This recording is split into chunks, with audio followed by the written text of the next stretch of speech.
Hi, my name is Joseph Whitaker, and I did my senior project on the impact that culinary knowledge has on people's health. Throughout this experience, I learned that many people do not have the necessary knowledge needed to make a truly informed decision about what they are putting into their bodies. Some of the information that people do not have is information on things such as energy imbalances, which is when a person takes in more calories than they are exceeding. This isn't necessarily due to overeating, though, because a lot of the foods that we eat today are calorically dense, meaning that they have a lot of calories compared to their weight. Another problem that I saw when I was researching was that people have a lot of misconceptions about healthy food. People believe that for a food to be healthy, it has to be organic, and that means it's going to be expensive and difficult to find. Another misconception is that all fats are bad for you, when that's really not true. There are a lot of fats that you need to eat in a normal day to be healthy. People also aren't conscious about the types of food that they are buying.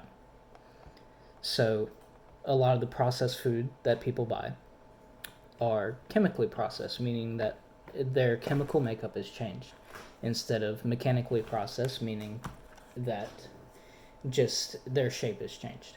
And this can lead to a lot of problems because these foods have a lot of high fructose corn syrup, which is sugar, which can lead to problems such as diabetes or weight retention. And they're high in trans fat, which are the bad fat for you that everybody focuses on.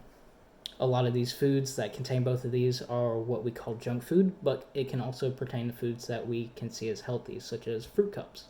If you don't get the right one, they'll be high in both of these. A big problem, especially in the South, is with how people cook their food. In the South, it's really popular to fry food, which is really not a healthy way to cook. When you fry food, you heat a certain oil to a high temp and submerge whatever you want to cook into it.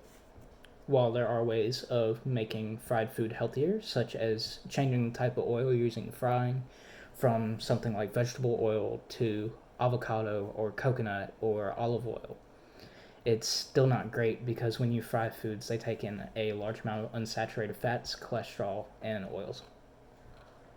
While most of the problems I've mentioned already can be solved in a short amount of time, another problem that contributes to unhealthy eating is poverty. Within the impoverished community, it is harder to get healthy foods because they may not have a supermarket or a grocery store near them due to food deserts, because a lot of fast food communities or fast food franchises will hop on the fact that the poor people will look for a quick, cheap meal. And this doesn't leave any room for supermarkets. All of these factors that I've mentioned will scare people, or all of these factors make it difficult to understand healthy foods and will scare people away from even trying to eat healthy. For my product, I chose to teach my neighbor's teenage child how to cook. My mentor was Jacob, the child's mother, and I chose to do this because the mom is single.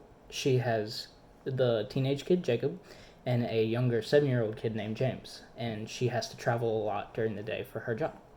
So she didn't really want to come home and have to cook and clean and do all that too. So I decided to teach Jacob, the oldest, how to cook.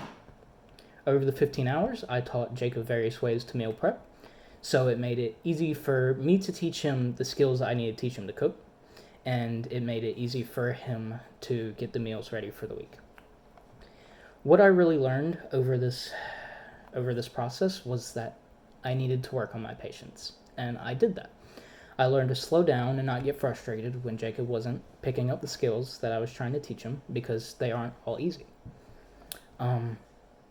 I'm glad that I did this because it allowed me to help out a family that would otherwise have struggled, maybe not greatly, but in their own way. And it made their lives easier in this short span of time because I did this. Thank you for listening. That was my senior project. Yeah.